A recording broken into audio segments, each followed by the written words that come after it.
চকলেটটা আমার হাতে দে, পড়ে যাবে, দে চকলেটটা আমার হাতে দে। পাইলের ডিউটি, যতবারই আসে খাওয়াইতে বসে ছেলেরে এখানে।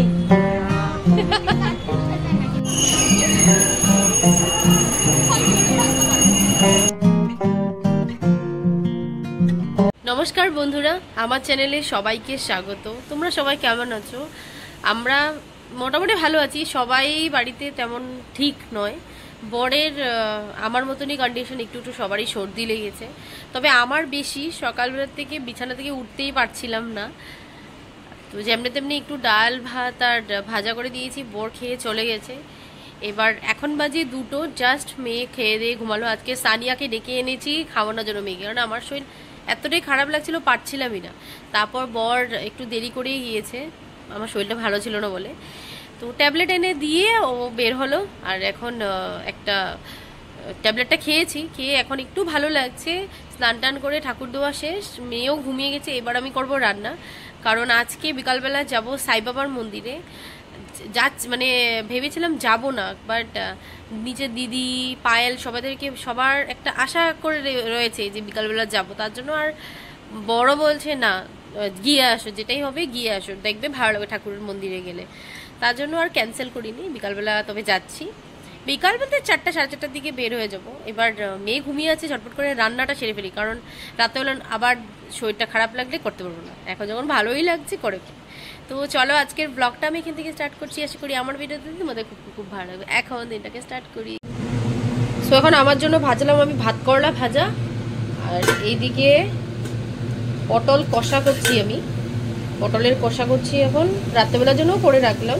রাত্রেবেলা তবুও কিছু না কিছু করতে তো হবেই। ভাত করলাটা শুধু আমার জন্য ভাজলাম, আর বর বেগুন ভাজা দিয়ে ডাল দিয়ে ভাত খেয়ে গেছে। এখন করছি পটল কষা। দেখি মাছের ডিম আছে, ভাবছি মাছের ডিম ভাজবো রাত্রেবেলা।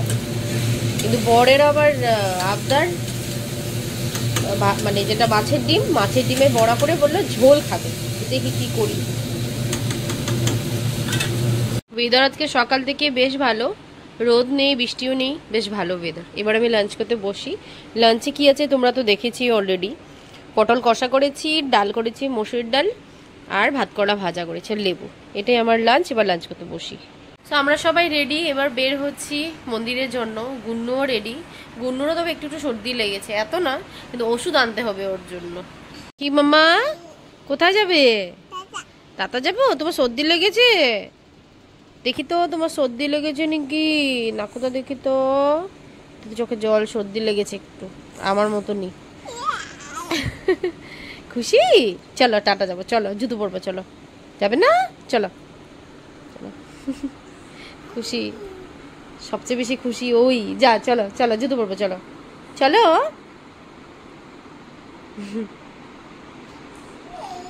কি? যাও জুতো পরবো, চলো।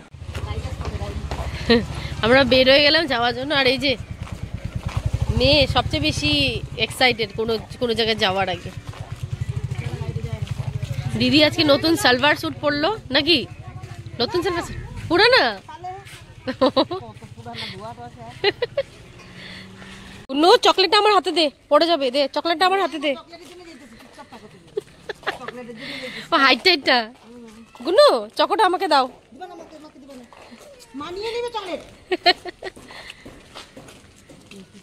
হাঁটো হাঁটো। হ্যাঁ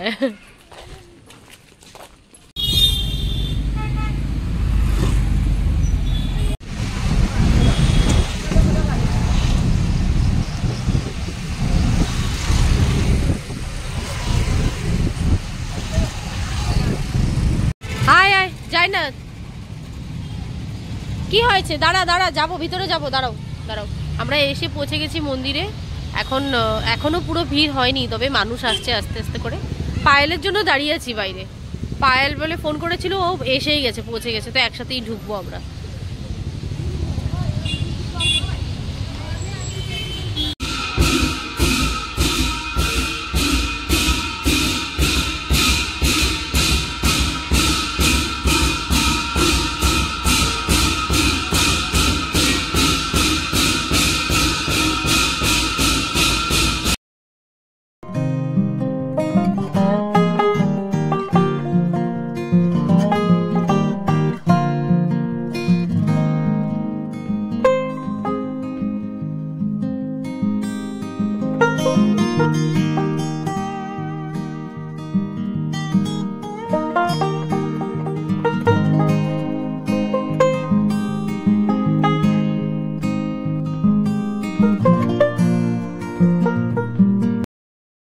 দুজনে মিলে একসাথে এখানে যা খেললো, এতগুলি বাচ্চা আছে একসাথে।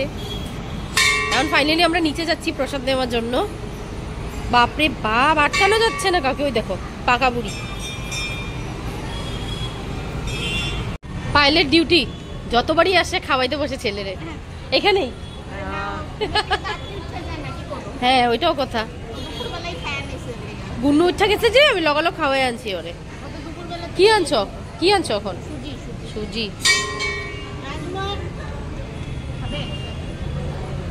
ও যা খাওনি, এই যে ও বিজি মোবাইলে। ওইদিকে প্রসাদ দিচ্ছে, এখন প্রসাদ দিতে যাবো। পায়েল একবার খাওয়ানো হোক তারপর। দিদি প্রসাদ নেওয়ার জন্য বসে গেছে। আমি বললাম গুন্নুকে বসিয়ে দাও, তো দুটো পুরি দিয়ে বসিয়েছি, বাকি তো কিছু খাবে না। খাও পুরি খাও। পুরি দিয়ে বসেছি। দেখো দিদি ওই যে পাপড়গুলি খায় তো, দেখো। দাঁড়িয়ে তুমি খায় না, একটা খায় না। খাও খাও খাও। হ্যাঁ আনতাছি, দাঁড়াও। তা আমরা বসে গেছি প্রসাদ নেওয়ার জন্য। অনেক ভিড়, কিন্তু যেদিন এসেছিলাম ওই দিন থেকে আজকে একটু প্রসাদের জায়গায় বেশি, কমই ভিড়। আর পায়ের এদিকে চলছে পায়ে।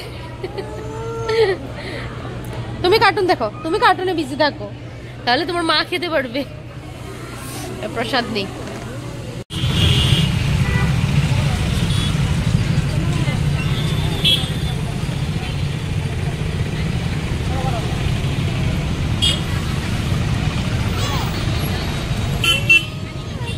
চলো চলো চলো।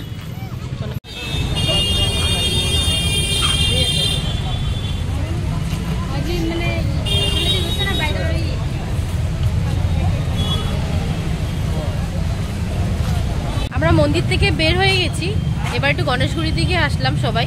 পায়েল নাকি কিছু নেবে বললো, ইয়াররিং, নেকলেস। তো দেখি, বেশি দেরি করবো না, আমারও ভালো লাগছে না, চলে যাবো বাড়ি।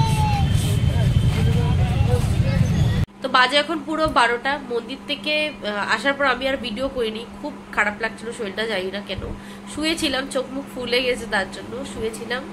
আর এখন ভাবলাম উঠে ভিডিওটা করি, তবে রান্নাবাড়ি করা ছিল তার জন্য বেঁচে গেছি। মাছ এনেছিল, বড় মাছ, ভেজে দিয়েছি মাছ, আমিও একটা মাছ ভাজা করে নিয়েছি। বাদ বাকি ডাল সবজি সবই ছিল, শুধু ভাত আর মাছ ভাজা করেছি ব্যাস। এবার এখন বাজে 12টা। মন মেজাজ ওরও ভালো না, আমারও ভালো না, ভালো লাগছে না। কখন থেকে একাই বসে আছি, ভাবলাম ভিডিওটা একটু করেই নি। ভেবেছিলাম আজকে করবো না, কালকে সকালে করবো, বাট গুন্নু ঘুমিয়ে আছে, একাই আছি বাড়িতে। কারণ বর এখন না, বর 10:30টার সময় বের হয়ে গেছে। বের হয়ে ও গেল হসপিটাল, কারণ অফিসের কলিগের অ্যাক্সিডেন্ট হয়েছে, তার জন্য ওর মন মেজাজ একদমই ভালো না। আমারও ভালো লাগে না। তোমরা যে কলিগের কথা বলছি, ও সবসময় ধাওয়ানি করে ভিডিওতে, আমার ভীষণ খারাপ লাগছে। তো কি হয়েছে ব্যাপারটা ভালো করে জানি না, ও আসুক তারপরে জানতে পারবো। বাদ বাকি কোন হসপিটালে নিয়েছে, কি নিয়েছে, ও একদম জলদিতে ছিল। কি বললো যে আমি এসে বলবো, এখন আমাকে মানে ভাত দাও, খেয়ে আমি বেরোই। তো ভাত দিয়ে ও বের হয়ে গেছে। তো এখন 12টার সময় উঠে আমি ভাত খেয়ে ভাবলাম তোমার সাথে একটু কথা বলি। তো এখন তো আসবে না, আস্তে আস্তে 1টা বাজবে, তারপর আমি ঘুমাবো। এখন আর ঘুমাবো না, তবে আর ঘুমটা ভেঙে গেল। এবার ও আসুক তারপরেই জানতে পারবো। ভালো লাগছে না, ওরও মন মেজাজ কিছু ভালো ছিল না, মুখ টুক কালা হয়ে গেছিল। তো যাই হোক, কালকে তোমাদেরকে সব বলবো কেমন আছে, কি আছে ওর কলিগ, পুরোটাই তোমাদের সাথে শেয়ার করবো। তো চলো আজকের ব্লগটা আমি এখানে এন্ড করে দিচ্ছি। আশা করি আমার ভিডিওতে তোমাদের খুব ভালো লেগেছে। যদি ভালো লেগে থাকে please do like, comment and subscribe to my channel. কাল দেখা হবে নতুন একটা ভিডিওতে, নতুন একটা ব্লগে। Till then tata.